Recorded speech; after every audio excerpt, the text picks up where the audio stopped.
Government does not make its own products and services. That's like a huge unlock. This sort of unveils the challenge that government has, what I would think could be opportunity that the private sector has, but it's really difficult to make these things work.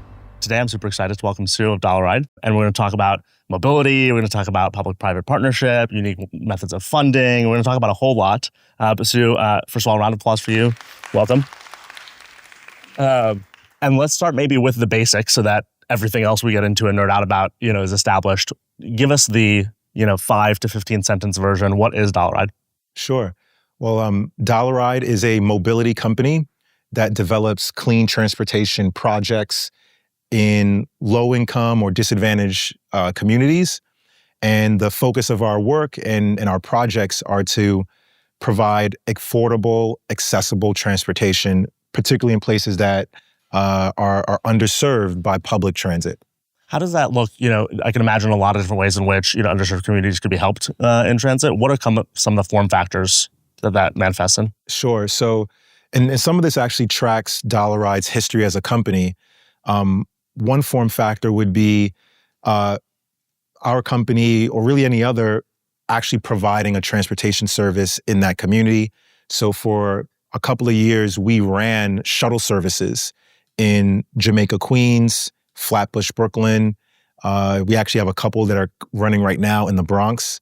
And in that scenario, we're literally bridging that transit gap between where people live in their residential areas to the nearest subway or transit hub where they can get into public transit. It's interesting because I feel like every question I'm about to ask could lead us way down some of the more specific topics we're going to get to. So maybe let's at a surface level cover them and then we'll get to the weeds of it. But my initial question there is actually, in that case, let's say one of your routes, is that a thing where you have to find communities where you can center the customer? Are you going to customers directly to find out how to fulfill a route? Or is this also in public partnership in some way where you're fulfilling a route that is somehow, again, defined in conjunction with a community or city? Well, we always start from the community first. And, usually what will happen is an organization in that community will reach out to us and say, hey, we actually struggle with transportation. All of our community members can't get to the subway because we're too far. Or, we're an organization and we want to provide a shuttle service for our employees. And that basically gives us a clue that there's a transit desert or transit issue here. And, we can create a service that can actually meet their needs. And so typically, and it might, have changed over the history of the company, but typically are you then collecting the customers as part of revenue? Does it depend on if there's a partner that might be paying for, let's say, again, an organization, a company, a care facility, I imagine, all sorts of potential B2B partners. Which one is it, Right. kind of as a primary? Primary, it's B2B partners. And then secondary would include the public-private partnerships and having a relationship with a government agency. When Dollaride started in 2018, we probably spent an inordinate amount of time trying to make transit solutions work where the customer would be the rider, right? And in this scenario, it'd be like, people paying $2 to $10 per ride. And, us funding the service and our operations through that revenue stream. But, it turns out, and this is probably not surprising to any of the transit nerds here, that that model is very difficult to make work and pencil out. And there's a reason why all around the country and in many places around the world, public transit is subsidized by the government. It's inherently very expensive and difficult to operate. And also, I think, as a general population, we perceive transit as a right or as like a human service. So typically government steps in and provides that service, or at least provides some funding so that other companies like Dollaride can deliver the service. It's interesting this is happening at the same week of the LA fires. There's, maybe we'll get to this towards the end, but that's one of the things when I was doing my homework on you and what you're building, I was thinking about public-private partnership, and there's even this anxiety around, obviously, insurance in California and the ability for the homeowners who now are in a pickle is an understatement by far. Yeah. But then also the notion of, again, there's, California backstops to insurance that may or may not have a lot of exposure now to the homes that have been lost. And then also there's a whole firefighter sort of dynamic to that and private partnerships that could help a future situation there, or whether we want it as a public good, to your point. But let me start from why in mobility and public transit is particularly hard. I can imagine a few things. So let's zoom out from the company for a little bit and we'll come back in. I can imagine the reason these, kind of route or geographic deserts could exist is because there's a collective action moment where you have to find enough of a customer base to fund a revenue stream if it's not fully subsidized. Then if it's hard to find that collective audience or customer base, it's hard to get legislation passed to make public transit happen in those spaces. I'm also going to assume in a lot of cases, stuff gets budgetarily cut or lost over time. Yep. What else, though, causes some of this to happen where there is an underserved, there's some that are obvious, right? Like a company that wants to bring its employees to its campus, that makes a lot of sense as a unmet need that needs some sort of solution. But where it's more about like missing a route that we would otherwise find useful in the world, or at least in the US, why are routes missing? What are some of the other causes? Some of the other causes include, almost basic economics. So, for example, in some neighborhoods, communities, even as large as cities, the transit agency in that area, I guess, wouldn't be able to make providing service affordable and sustainable for the agency. So what will tend to happen is, that government agency will disinvest from that community or from that city. And our local politicians and legislators, they could play a role here, but I think at the end of the day, capital is limited, even at the government level. And government typically just tries to get the biggest bang for their buck. So, this will translate into some areas where there's a bigger population actually having access to public transit and other services, and then other areas where there are either fewer people or less affluent people not being able to get that service. Another scenario where you can have, underserved communities with no transit or very little, actually has to do with if you have seniors or folks with physical disabilities. This is actually a pretty difficult population to serve because their transit needs may be very different from the rest of the population. And especially when it comes to folks with physical disabilities, you might need different equipment. In New York City, we have a great example of this, a program called Accessoride.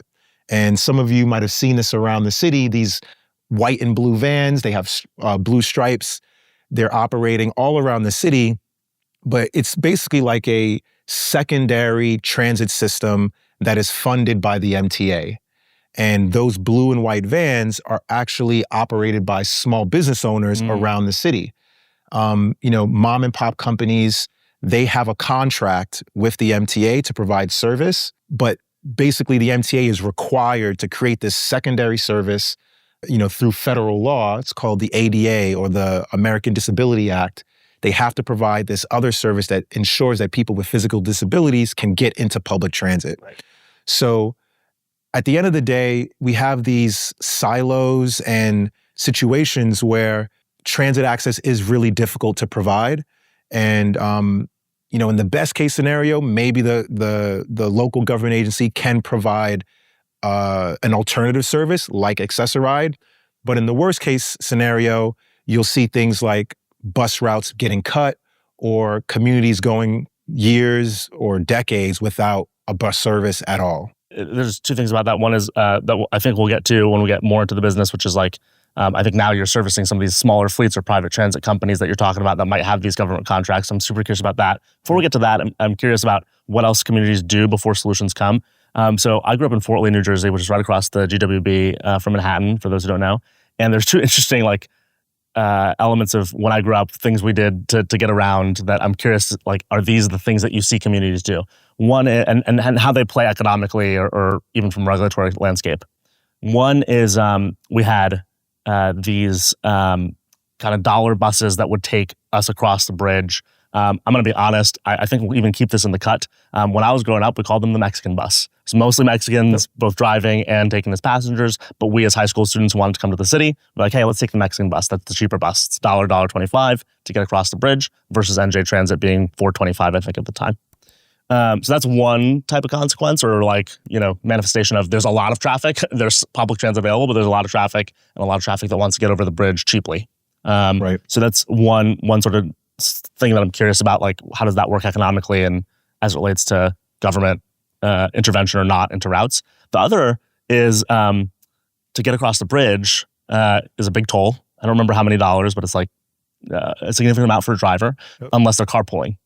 And so this interesting dynamic that exists in Fort Lee, if ever you've known anyone who grew up in Fort Lee, New Jersey, is people in the mornings and commute times especially will stand at the bus stop and drivers will come on by and pick up enough people to make it a carpool. They then go to the toll.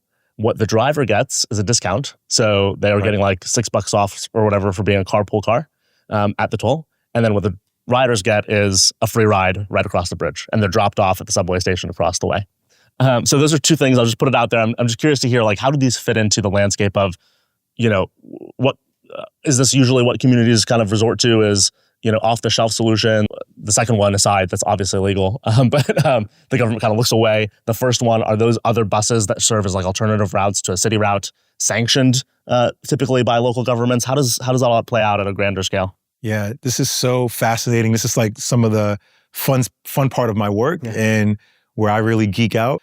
So, firstly, I think it's interesting that both of those examples you shared, we actually have now tech solutions or new types of business models and services that are replicating the same thing.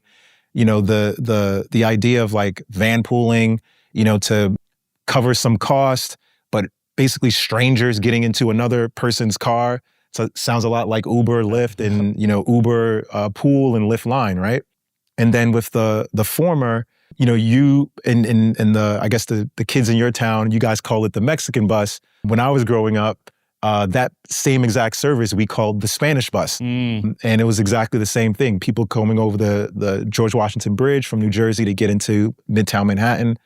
But that whole concept is also exemplified by New York City dollar vans, which is another ecosystem of independent drivers and fleets who are providing a transit service for as little as $1 or a couple of dollars. Right. In fact, I grew up in the dollar van ecosystem. I have two uncles who started out as drivers. They eventually became larger fleet owners. They still operate in New York City today.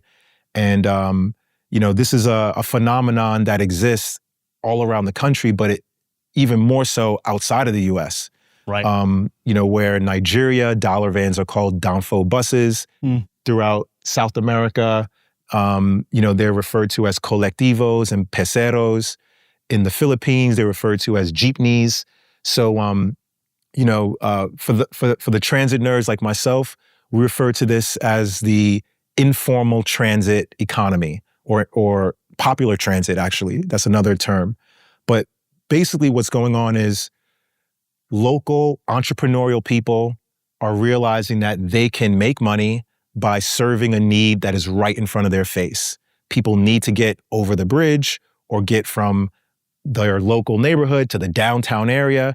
So why don't I buy a van or buy a bus and drop people off for $1 to $5 per ride? So that's what's going on. Now, from a regulatory standpoint, some cities, including New York, actually recognize this and provide a great channel for those drivers and those actors to do this as a legal business.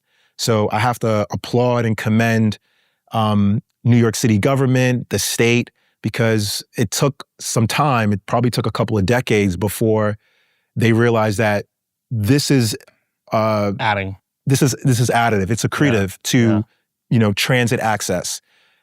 It wasn't like that before, right? There was a time where my uncles and many of their constituents, as well as their competitors, were villainized for providing dollar van service.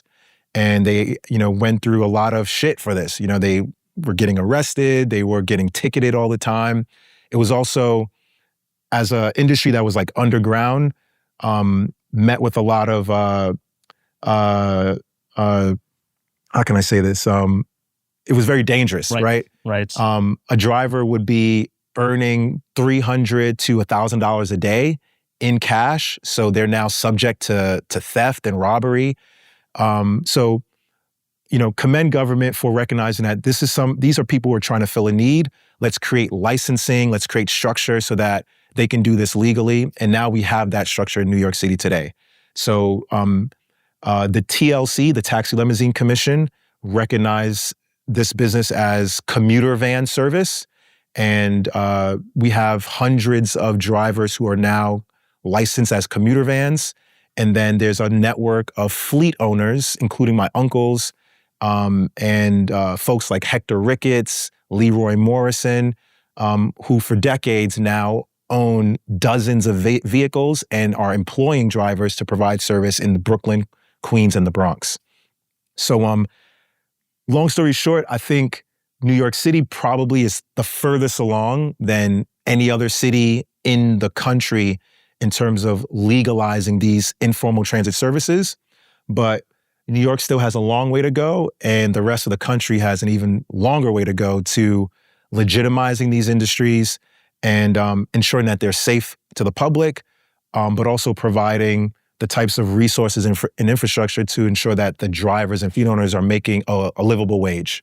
And that's what I was going to ask too. I assume there's downside that comes with the sanctioning too. It's probably mostly upside, but the cost, I assume, if with anything that becomes sanctioned and you begin to recognize that community, probably too, there's some licensure, paperwork, regulations that they previously didn't have to adhere to. And again, I'm going to assume that on the net, that's positive when it's recognized as a proper category. It's like, okay, let's not turn these into the same cost or structure as a NJ Transit or an MTA bus, but there's still going to be some requirements placed on that cohort to lift them up into kind of the state that we're talking about. Is Absolutely. that generally true? And where are how does that change both their experience as the providers in the case of the transit companies, and then from a consumer perspective? You're asking some great questions because this sort of unveils the challenge that government has, what I would think could be opportunity that the private sector has, but it's really difficult to make these things work. So we really need a lot of collaboration. So firstly, yes, it is a bit cumbersome and it can be expensive for a small business owner or an individual driver to go legit and actually provide these services, in their local community. You have licensing costs and requirements, and let's just sum that up as paperwork, and maybe a couple grand a year to get your license and go through the whole hoops and hurdles. But where this really starts becoming prohibitive is the insurance requirement. Right, that's what I expected, yeah. Right? So insurance for public transit services is really expensive because insurers perceive a lot of liability, and this is a relatively open-end service, right? Like people are getting on and off, you're on the public road. Sometimes you might not be able to identify which passengers are coming in and out, right? If you're not collecting that data. So for an insurance company, they're like, all right, we'll insure this, but it's going to cost 50 grand a year per vehicle. So how does a mom and pop company, deal with these upfront costs? In my head, I just had the Dollaride realization of some of the other ancillary benefits that come from what I know you provide. Fleet. I guess continue. I love where we're going. Yeah. So, you have all these huge startup costs. Yeah. Legalization or compliance, insurance, then the vehicle and the physical assets themselves. You need a parking lot or a place to store these things. So I swear he's about to lead into Dollaride in a second here. I can feel it. This was not a setup. I asked that question legitimately, and it's going to sound like a setup, and it wasn't. Continue. No, we're on the same page here, right? So you have all these costs, all these regulatory related requirements, and it's unfortunate that it's really difficult for small businesses and mom and pops to absorb these costs and stay compliant. But at the end of the day, we all recognize that they're really trying to fill a need, and the need is only growing. So, here's the setup. What Dollaride does is we provide services that address these particular challenges. We currently have a couple of government-backed programs or public-private partnerships that provide insurance to these companies and the drivers so that they can go legit and stay in compliance. We also have another program where we help these companies get access to brand new vehicles and electric vehicles at that. And it's all done in a way that's super affordable and ultimately in support of the same goal, which is providing access to transit. So it wasn't until Dollaride started engaging with government more closely and honestly that we were able to realize that we could be a partner and a contractor to government while also having a really interesting go-to-market strategy and through providing service to our customers. So it's interesting that you say it that way, because I assume, I'm again, having done my homework, I think most people realize this with Founders Friday. I mostly don't know the founders. So I do my homework on them and I get to know about them. So I don't, the thing I'm about to ask is me actually like peering past the veil of your landing page. And you have like two core things that happen in your landing page. And this is always, kind of whenever I notice this, I know it's going to be an interesting conversation with the entrepreneur, where these private-public partnership programs, that they're one part of, or a large part of what you're selling and what you're talking about on the page. There's also, though, some features where I was like, these seem like SaaS features or like an Internet of Things or a hardware startup, where you were, for example, helping these small fleets accept payments, do GPS tracking. Again, more of a SaaSified approach. My assumption, and I'd love to hear, you just edit this and correct me, is maybe did you start that way before you had that more honest conversation with the government where you said, okay, I know all of these small fleets exist. I'm going to be a SaaS solution where if they have GPS tracking, if they can collect payments digitally, and basically, again, all this formalization, that'll make insurance cheaper. They'll have a better collection of their revenue. They'll have a better, kind of fulfillment of their route. And maybe that's era one of Dollaride. And then era two is, okay, that's a great place to start, but actually there's so much more that's hard for these companies, these small businesses, and even for the government, and being more of a conduit where you might still have some of this stuff. I don't know. It sounds like maybe even gotten more complicated with the vehicles and things like that. But is that era one and era two, or tell us more? I think you are 95% correct. But generally that is exactly what's happened. We started out as a pure software company, and just to kind of generalize it, we're trying to apply like the Uber model to the dollar van ecosystem.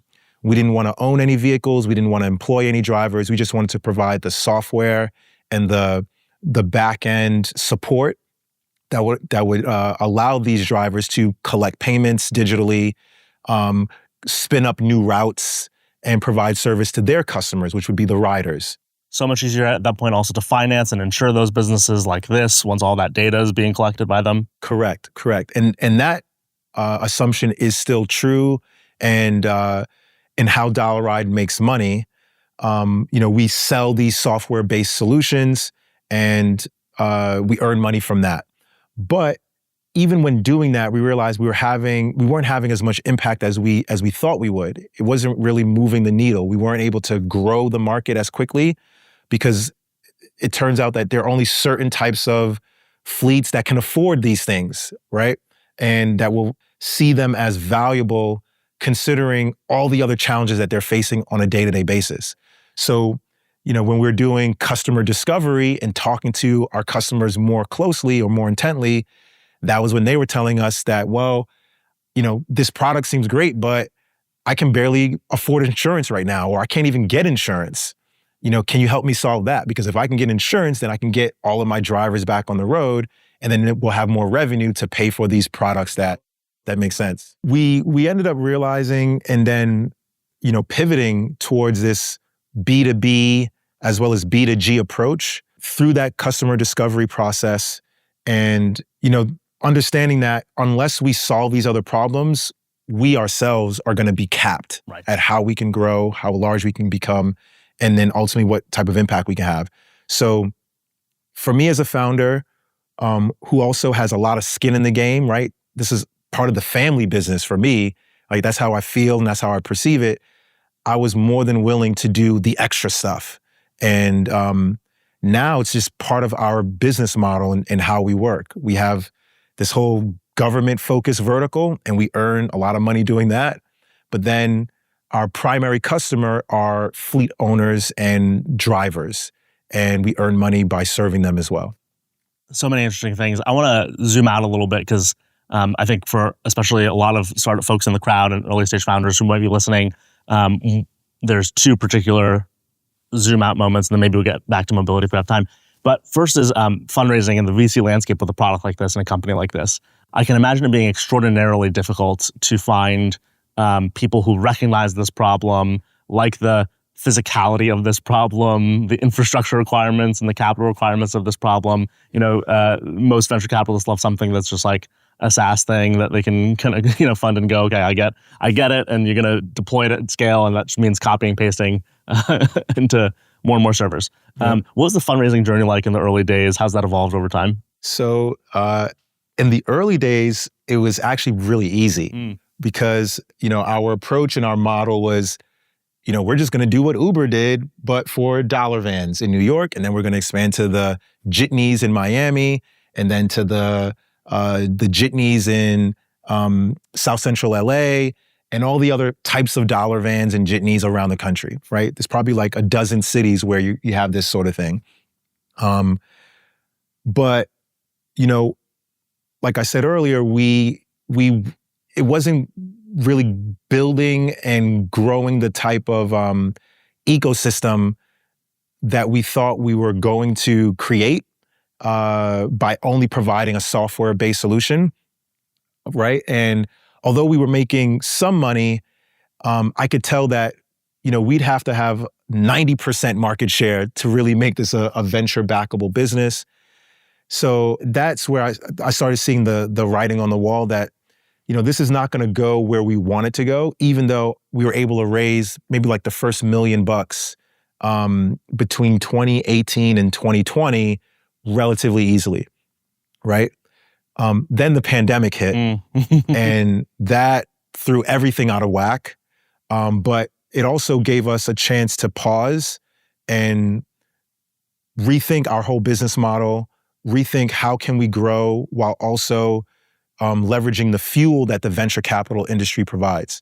So it was around that time that we started operating more as a B2B service and then engaging with government. In fact, in New York City, any shared ride service, as well as like shuttle van or any service where you had multiple people inside of a vehicle, they all had to stop. Right? They couldn't operate at all. And then that opened up the door to discuss and engage with government, like what can we do so that we can get back on the road, right? Especially responsibly.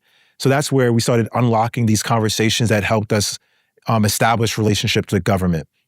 But going back to fundraising, during the early days of Dollaride, raising capital was relatively easy because we're basically a SaaS business. As Dollaride has evolved and is now doing things that are frankly less scalable, but more impactful, it's been very difficult to raise venture capital, but a lot easier to raise money from basically debt providers and what I would call like impact investors. Right. And then I think also in addition to that, raising money through grants and through government partnerships. What does that require from you differently as a founder? The venture capital motion is, we talk about it every week at Founders Friday, and it's talked about a lot in terms of how to raise venture and what startup founders need to understand about storytelling and the venture capital incentive model. When you're going to debt, when you're going to impact investing, when you're going to government grants, obviously those all might be very different. But what did you have to adjust to as a founder? What did you have to learn? What did you have to do differently to attract those different forms of capital? Debt, I can also almost imagine being probably the easiest to adjust to. It's more numbers and evidence and kind of infrastructure-based investment. More straightforward. Yeah, they're looking at math. Yeah. Impacting government feels like it could be more challenging and more interesting in a lot of ways. Yeah, some of the things that I had to adjust first include my own like ego and having some humility.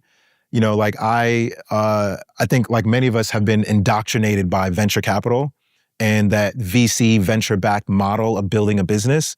And it's, for one, we're all very lucky to be able to raise capital this way to fuel our businesses. Less than 1% of companies all around the country and that are started each year have access to VC. So at one point I wore that as a badge. Mm-hmm. And even in my last company, it was a VC-backed business. We had an exit after running for 8 years. So like, that's how I thought business was run and how you build a company. But when I realized that, we were going to have to pivot and we're going to have to raise capital from different sources and have different terms, I had to, I guess adjust my own expectations and also start telling a different story that was more true to what we were trying to accomplish, as well as relevant to a different audience. Right. So these days, I'm spending less time engaging with the typical VC crowd, like the SaaS investors, and more so engaging with investors who are not afraid of hardware, who probably have different fund economics, so therefore they can have more patient capital. Right. So that there is some like VC-like investors on our cap table, and we still engage with some of those in the ecosystem, but they're not the typical, SaaS investors looking for the next Uber. Right.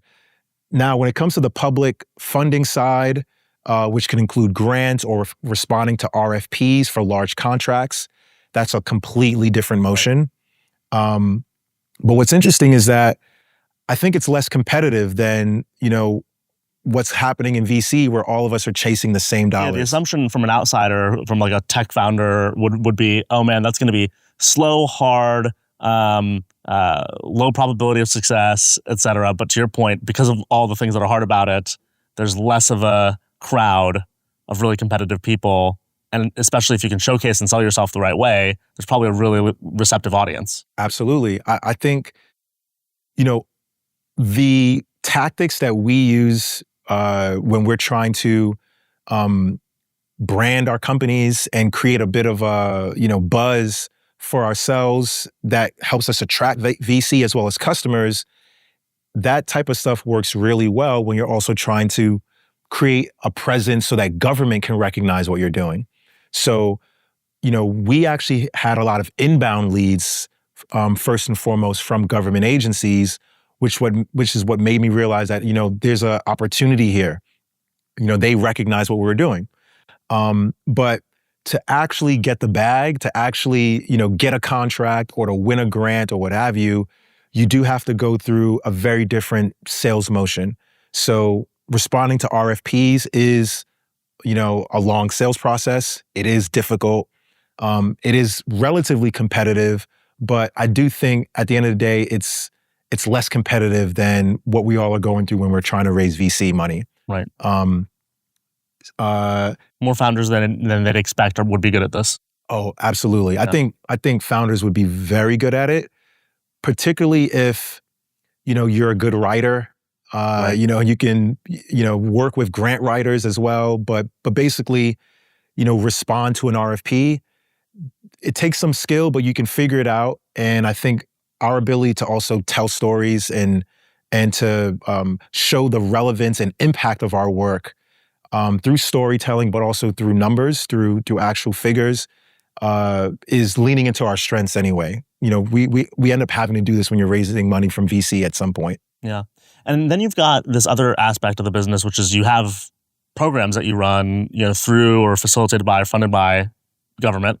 So this is the public-private partnership portion of this that is more intense than just grants, or it's maybe also a grant program, yep. But it feels much more involved, at least from an outsider's reading, where you're working with government, and again, you're deploying capital based on a program you've either co-developed or adopted. Tell us about that portion of it, because again, that feels even more intense than just getting either a grant or a contract from government. It seems like it's a true partnership in that case. Yeah, well, getting a grant or a contract from government for us actually is what is funding the public-private partnership. Got it. So it's really well, what I was just talking about previously is really just the beginning of the engagement with government, is where, the government agency and Dollaride, or the private company, we agree contractually to work together. And that can come through responding to an RFP or bidding and winning a contract. That's just the beginning of the relationship. The work manifests itself through the delivery of a public-private partnership or a program. So you are right that it is more involved, right? There's a lot of work that goes into this stuff, but these things, these programs, or these, let's call it PPPs or triple Ps, whatever, they are funded by grants or funded by a large contract. So when I realized that, to me, I thought, wow, this is great. Although it's a long sales cycle, once it all, hits and culminates, it becomes, a 2 to 5 year contract with an agency that is a very reputable customer, right? They're going to pay. And more importantly, we now have a lot of resources to deliver our true value proposition. So for Dollaride, as we launch these programs in partnership with government agencies, what's really happening from a VC perspective is we're distributing our products, right through these partnerships. We have programs with government where we're supposed to support 300 fleet owners around New York City. While supporting them, all those fleet owners become customers of Dollaride through our software and through other, products that we have. So, this is why I describe a lot of this as a go-to-market strategy. Right. But, at the end of the day, you do want to be of good service to the public and to government, because that's what they're hiring you for, and that's why they're trusting you. And I assume they can nanny you in some ways. Obviously, they can decide to renew or up the grant or not. There's all sorts of feedback loops there. But first and foremost, as a question is what's the relationship once you again get that grant and you create that program? What's your relationship to that agency? Do you have one contact you got to talk to every week? Is it that they're actually super involved, or do they just require metrics and reporting? And I assume this is very different depending on the public-private partnership that develops, but I'm curious to hear in your case, how does that manifest and change your business? Yeah, for Dollaride specifically, with both agencies, or actually all three agencies, they definitely were nannying us in the beginning. And I think that's just because, we're a small tech startup. And I think we all should recognize too that, for government, they probably perceive startups as highly risky because oftentimes our businesses go belly up and, we're not around, for 5 years.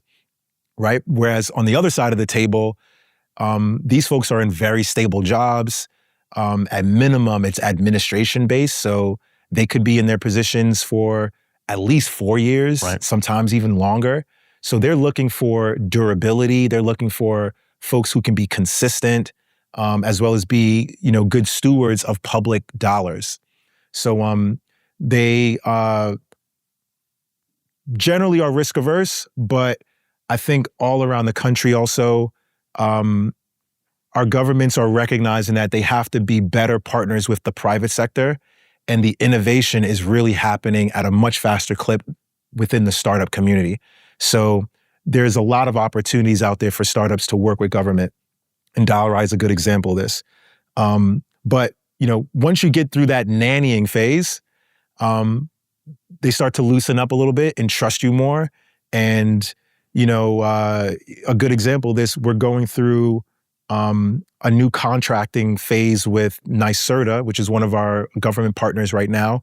NYSERDA, which stands for the New York State Energy Research Development Authority. They're basically like the R&D arm for New York State, right? And they fund initiatives that help remove New York's dependency on fossil fuels. So anything that can help get people into electric vehicles, or adopting communities, rooftop solar, or standing up, nuclear energy and power plants around New York State. They support things like that through grants, contracts, investments, and the like. That's NYSERDA's role. Long story short, our first contract and program with them was very, very structured. I felt like I had chains on me. It was difficult to navigate, but once we delivered the service, and we checked all their boxes, it became easier to do work with them again. And then each successive contract was less and less onerous and gave us more freedom to operate. So once you demonstrate your worth and that you can, again, be a good steward of public dollars, the chains come off. Which I'm curious, this will be my last question, by the way, so if the crowd has questions, prepare yourselves. I'll reveal my politics as part of my question. I'm a left of center liberal. I'm very out loud about it. And so when I hear this stuff, I like parts of it quite a lot. And I'm curious to hear your perspective as a founder in one of these scenarios, which is we want these agencies and for these public-private partnerships to, or at least if you have a certain view of wanting them to happen, but still believing in government oversight, to have good friction to them.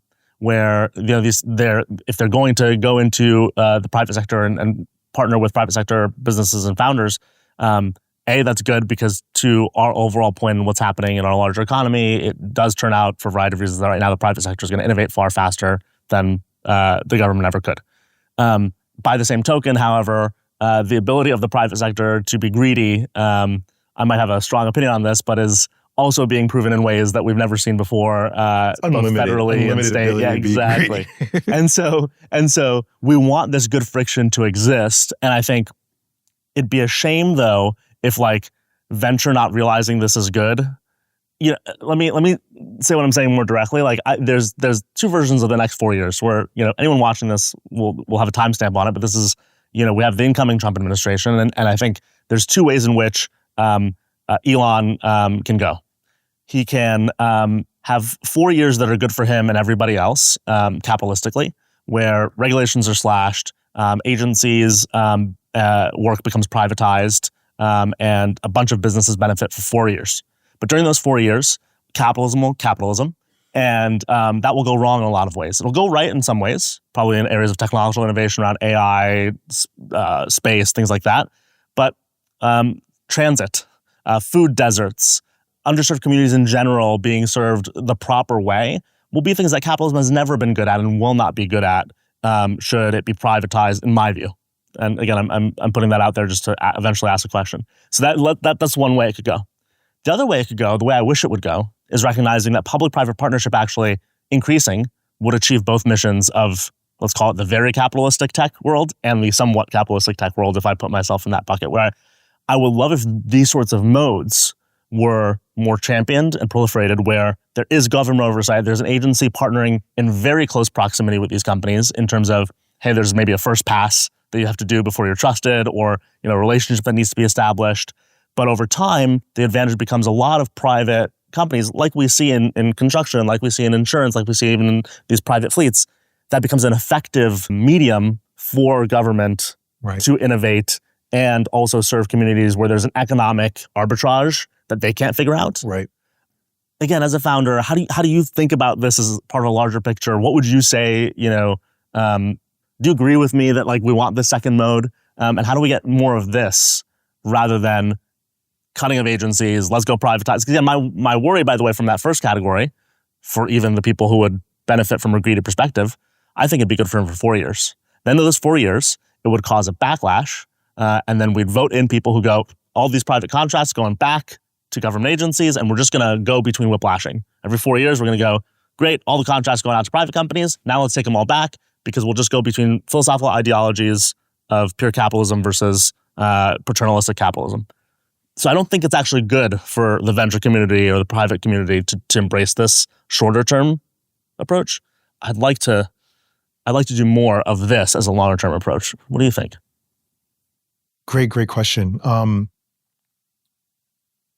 I personally think that as a society, we benefit more from the second approach, obviously, with public-private partnerships being the format which we in the private sector can benefit from this economic arbitrage, right? And that's, I guess, speaking to our capitalistic hunger, right? And supporters, while at the same time, we're addressing a real public need. it turns out, and this is not that surprising for some folks, who might be more aware, but government does not make its own products and services.